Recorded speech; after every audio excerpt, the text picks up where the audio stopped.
अनुभव और कर्म ये दोनों हमारे गुरु हैं, दोनों ही साथ चलते हैं। कर्म परिस्थिति से लड़ना सिखाता है और अनुभव जीत हासिल करना सिखाता है। पति हर रोज अपने घर पर एक नए मर्द को लेकर आता था दोस्तों, और उस मर्द से अपनी पत्नी के साथ संबंध बनवाता था और खुद खड़े होकर देखता था और अपने फ़ोन से वीडियो बनवाता था। दोस्तों अभी तक उसने अपने दोस्त जान पहचान के लोगों से लगभग 70 से 90 लोगों के साथ अपनी पत्नी का संबंध बनवाया और उसका वीडियो फ़ोन में बना लिया करता था दोस्तों। और जितने भी जान पहचान के लोग थे अलग अलग जगहों पर जाकर, कभी दिल्ली तो कभी बम्बई, कभी हरियाणा, नोएडा जैसी जगह अलग अलग जगहों में जाके अपनी पत्नी के साथ संबंध बनवाता था और फ़ोन में वो वीडियो बनवा देता था। यही सब कुछ चलता रहा, लेकिन अचानक से एक दिन कत्ल हो जाता है और कत्ल होता है उसी पति का और कत्ल करती है पत्नी। दोस्तों फिर इस घटना का खुलासा कैसे होता है और खबर निकलकर तब सामने आती है कि आखिर यह सब कुछ चल क्या रहा था। लेकिन सवाल ये है कि आखिर पति अपनी पत्नी के गैर मर्दों से संबंध क्यों बनवाता था, फ़ोन में वीडियो क्यों बनवाता था आखिर। फिलहाल में अभी एक वीडियो और वायरल हुआ था जिसमें सेमिलर का था, एक बूढ़े के साथ मतलब एक लड़की गलत काम कर रही होती है और उसका बॉयफ्रेंड गलत काम करवा रहा होता है और ये वीडियो बहुत ज़्यादा वायरल होता है दोस्तों। और ये जो आज की खबर है ये भी बिल्कुल मिलती जुलती है, लेकिन इसके कत्ल किस वजह से हुआ और क्यों हुआ, ये पूरी कहानी आपको मैं जो सुनाने वाली हूँ। आखिर तक आप बने रहें और सुनेंगे तो आपके पैरों के तले ज़मीन खिसक जाएगी। दोस्तों आपको यकीन नहीं होगा जो एक खबर मैं आपको बताने जा रही हूँ, ये सच को चलते हैं हमेशा की तरह शुरुआत से करते हैं। मेरा दोस्तों एक कहानी है, ये घटना है उत्तर प्रदेश के मुजफ्फरनगर की, और वहीं पर एक नगर है कोतवाली, और वहाँ थाने के अंतर्गत कोतवाली के अंतर्गत चमन कॉलोनी एक आती है। लगभग 12 बजे का टाइम था, लोग अपने घरों पर सोए हुए थे। अचानक से एक महिला चीखती हुई अपने घर से बाहर निकलती है और 2-3 लड़के वहाँ पर खड़े हुए थे, वो अचानक बैठे बातें कर रहे थे। उनको बुलाती है, जल्दी से चलो मेरे पति को हार्ट अटैक आया है, हॉस्पिटल ले चलो, मैं अकेली हूँ। फ़ौरन जो लड़के थे वो साथ में उसके घर में घुस जाते हैं और एक शख्स जो वहीं पर खड़ा पड़ा हुआ था उसका पति था, उसको उठाया जाता है, ऑटो में बिठाया जाता है और सीधे हॉस्पिटल पहुँचाया जाता है। लेकिन पहुँचते वहाँ पर जैसे ही पहुँचते हैं तो डॉक्टर से चेक करते हैं तो लेकिन वो कहते हैं कि ये तो मर चुका है। लेकिन उससे बीच में डॉक्टर थे जो उनकी नज़र पड़ती है कि उसके गले में शख्स के उसके बड़ा सा निशान था। वो मृतक के उसके पति के गले में एक गहरा सा निशान था, उसको वो देखता है, मतलब गले जैसा दबाकर ख़त्म किया है। डॉक्टर अब शक हो जाता है डॉक्टर को, ये मृत्यु नहीं हुई, ये किसी गले दबा के किसी ने गला दबाया है, ये जानबूझ के मारा गया है। अब डॉक्टर देखते हैं तो बोलते हैं ये तो मरा नहीं है बल्कि इसको मारा गया है। अब दोस्तों इसके गले पर निशान होता है, इसकी हत्या की गई है। जो महिला थी उसकी पत्नी थी और वो दहाड़े मार के रो रहे थे। उसके साथ में जो उसका एक बेटा भी था, 4 साल से लगभग 4-5 साल का था। अब डॉक्टर फौरन सवाल करते हैं कि क्या हुआ इनको, कैसे हुआ, कहाँ से लाए, ये सवाल सब कुछ महिला से करते हैं। तो उसी बीच में पुलिस को फ़ोन करते हैं तो जो महिला होती है पत्नी वहाँ पर खड़ी अचानक से गायब हो जाती है। गायब होने के बाद पुलिस वहाँ पहुँचती है, पुलिस शख्स को देखती है। अब वो शख्स पूरे पता करते हैं तो उसकी पत्नी थी, अब वो पत्नी वहाँ पर से गायब हो चुकी थी। अब दोस्तों मतलब साफ था कि पति की हत्या शायद उसकी पत्नी ने की थी। अब जब इस शख्स के बारे में पता किया जाता है तो मरा है, तो पता चलता है कि इसका नाम सलमान होता है और इसकी उम्र लगभग 31 से 32 साल की है और जो इसकी पत्नी की उम्र थी 25 से 26 साल की थी। अब इसका बेटा भी है, आज शायद शाहीन थी, उससे पति की हत्या कर दी। अब हत्या करने के बाद यह यहाँ पर लाई हो, फौरन पुलिस जो बॉडी थी उसको पोस्टमार्टम के लिए भेज देती है और अब शाहीन को ढूंढना शुरू कर देते हैं। आखिर क्या हुआ, मतलब इसने अपने पत्नी को हार्ट अटैक का बहाना दिया, अपने पति को हार्ट अटैक का बहाना दिया और यहाँ पर लेकर आई और फिर इसके बाद वो यहाँ से फरार हो गई। पुलिस चारों तरफ उस औरत को ढूंढना शुरू कर देती है और फिर उसी बीच पुलिस को मुजफ्फरनगर का रेलवे स्टेशन होता है वहाँ पर ढूंढ रही होती थी और वहाँ पर पुलिस को उसकी औरत दिख जाती है। औरत दिख जाती है क्योंकि पुलिस को अंदाज़ा था कि इसी की औरत ने शायद मारा हो, भागने की जुगाड़ में लगी हो, भागना चाह रही होगी क्योंकि उसने अपनी पति की हत्या जो कर दी। पुलिस शाहीन मतलब उसकी औरत को गिरफ्तार कर लेती है। अब यह सवाल है कि आखिर पति की हत्या क्यों की।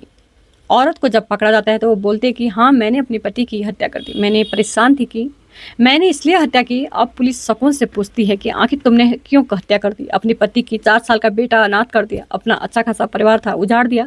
तो औरत बताती है कि साहब आप एक बात सुन कर देखिए, मेरी कहानी जो है इस तरह से आप मेरा विश्वास करो, मैं आपको अपनी ज़िंदगी के बारे में बताना चाह रही हूँ। फिर उसके बाद वो अपना बताती है दुखड़ा, क्या सही क्या गलत, कि आज 7 साल पहले मेरी अपने पति से शादी हुई थी, जो वहीं का रहने वाला था मेरे। शादी के बाद 7 साल पहले पति से मेरी शादी हुई थी, उस लड़के से मेरा पति बन गया था। उसके बाद हम दोनों साथ रहे थे, सब कुछ ठीक चल रहा था। शादी के बाद बिल्कुल सब ठीक ठाक चल ही रहा था, क्योंकि हम लोग जॉइंट फैमिली में रहते थे और 5 साल पहले ही उसके पिता हमें अलग कर देते हैं, यानी कि मेरे ससुर मुझे अलग कर देते हैं। दोस्तों, अलग होने के बाद हमारे पास घर वगैरह तो था नहीं, इसलिए हम किराए में रहते थे। लेकिन जो है ये मेरा पति है, ये बहुत कामचोर था। पहले शुरुआत में घर काम करने के लिए जाती थी, लेकिन लोगों के घरों में साफ सफाई का काम करती हूँ, उससे थोड़े बहुत पैसे आ जाते हैं और हमारा परिवार चल रहा होता है, क्योंकि एक हमारा बेटा भी है, हो जाता है 1 साल का था। जिंदगी चलती जा रही थी, सब कुछ बढ़िया चला था। लेकिन जो है मेरा पति, इसने कामकाज में पूरी तरह अपना काम करना पूरी तरह से बंद कर दिया, कमाना पूरी तरह से बंद कर दिया था। यह पूरे दिन घर में पड़ा रहता था। थोड़े बहुत पैसे जो थे तो कभी किसी से उधार वगैरह कर लेती थी, उसी से रोटी बन जाती थी, खाना बन जाता था, बच्चे के लिए दूध भी आ जाता था, सब कुछ जिंदगी चल रही थी। लेकिन साल पहले एक दिन यह शख्स, मेरा पति, अपने दोस्तों को घर ले गया और घर पर लाने के बाद मुझसे बोला कि मेरा दोस्त मुझे 5,000 देने वाला है, देने के लिए तैयार है। मुझे सिर्फ एक बार इसके साथ मतलब सोना है, कोई दिक्कत नहीं होगी, तुझे एक बार इसके साथ सोना है, तुझे कोई दिक्कत नहीं होगी, कुछ भी नहीं होगा, किसी को पता नहीं चलेगा। मजबूरी है, मेरे पास खाने पीने के लाले पड़े हुए और किराया भी देना है, और अगर किराया नहीं दिया जाए तो मकान मालिक हमें बाहर निकाल देगा, बच्चे को भी लेकर हम कहाँ जाएंगे। जब इतनी सी सारी बातें पति बोलता है और जो पत्नी होती है दवा बनाता है कि अगर यह सब कुछ नहीं हुआ तो मैं भाग जाऊंगा, मैं मर जाऊंगा, आत्महत्या कर दूंगा, तेरे बच्चों का क्या हो। और जब ये सब बातें मेरा पति, जब ये सब बातें औरत सुनती है तो, और मैं सुनती हूँ तो तैयार हो जाती हूँ। और पहली बार वो अपने दोस्त के साथ अपनी पत्नी का गलत काम करवाता है। फिर उसके बाद 5,000 आते हैं, उसके मुंह में खून लग जाता है, उसके मुंह में प्यास पानी पैसे की भूख लग जाती है। अब पूरे दिन मतलब आराम रहता है, खर्चा आता है खूब।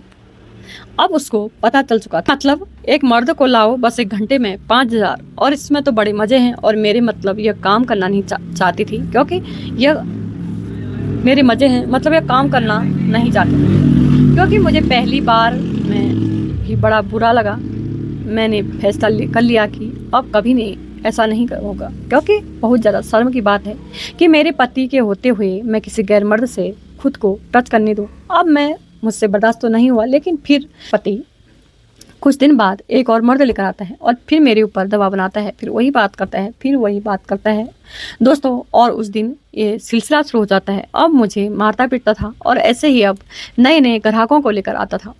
अब दोस्तों उसने कम पैसों में ही मुझसे मेरे साथ गलत काम करवाता और फिर यह बाहर से वीडियो बना लेता था। इससे कमरे के अंदर कैमरा लगाए रखता था, वीडियो शूट कर लेता था और उसको गंदी वेबसाइटों पर बेच देता था। अब दोस्तों ये डबल पैसा कमा रहा था, और जो पैसे ये कमा रहा था उससे यह अय्यासी कर रहा था। ना इसने घर खरीदा, ना मेरे बच्चे के बारे में कुछ सोचा, ना इसने अच्छे कपड़े बनाए, ना मुझे कोई सुकून मिला। जैसे मैं पहले गरीब जिंदगी गुजारती थी वैसे ही गुजार रही थी। सारी रखता था, उड़ाता था, अपने अकाउंट फुल रखता था।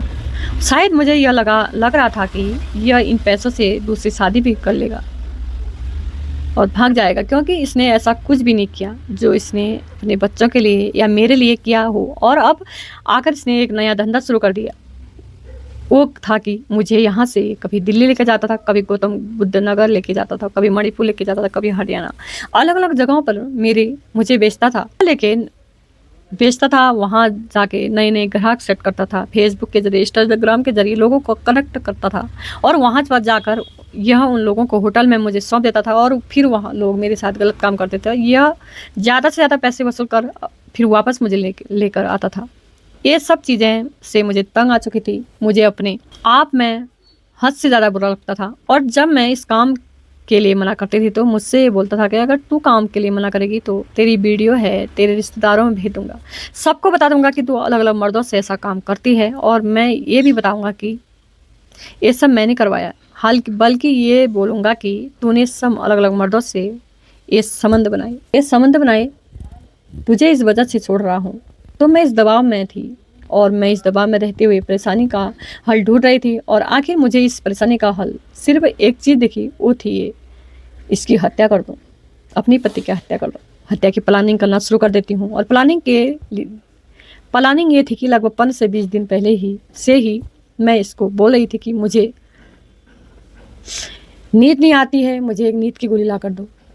ऐसे ही कर करके मुझे एक एक करके नींद की गोलियां मांगती रहती हूँ और ढेर सारी नींद की गोलियां इकट्ठा हो जाती है। और इकट्ठा होने के बाद फिर 20 जून को जब ये नहाने जाता है, एक कोल्ड ड्रिंक लेकर आया था। इसको नहाने के बाद कोल्ड ड्रिंक पीना पसंद है क्योंकि ऐश की ज़िंदगी जी रहा था। जब इसने कोल्ड ड्रिंक लाकर रखी थी तो उस टाइम पर मैं सारी नींद की गोलियां को पीसती हूँ, उस कोल्ड ड्रिंक पर डालकर घोल कर रख देती हूँ। जब ये आता है, कोल्ड ड्रिंक पीता है, पीने के बाद ये गहरी नींद में चला जाता है और फिर वहीं पर जो दुपट्टा था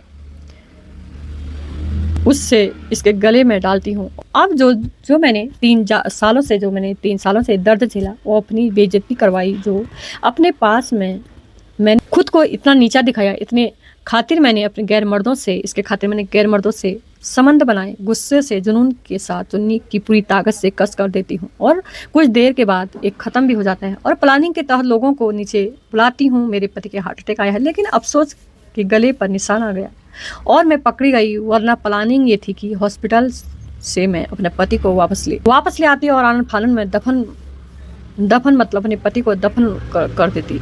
बात खत्म हो जाती और अपने बेटे के साथ सुकून से रहती। मैंने हत्या सिर्फ इसलिए की क्योंकि मैं परेशान हो चुकी थी।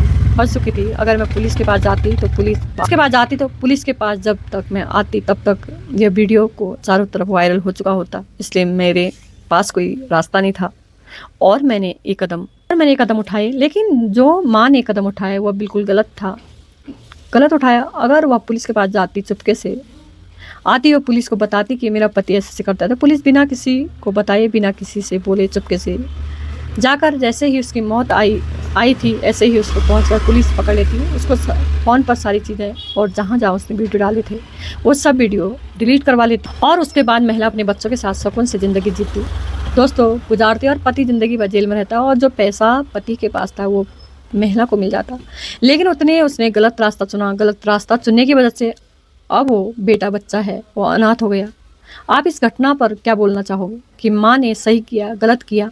कमेंट बॉक्स में जरूर बताइएगा दोस्तों ऐसा होता है, देखो हम गलत रास्ते का नतीजा गलत होता है और अपना का ध्यान रखिए दोस्तों। लव यू दोस्तों, बहुत बहुत धन्यवाद।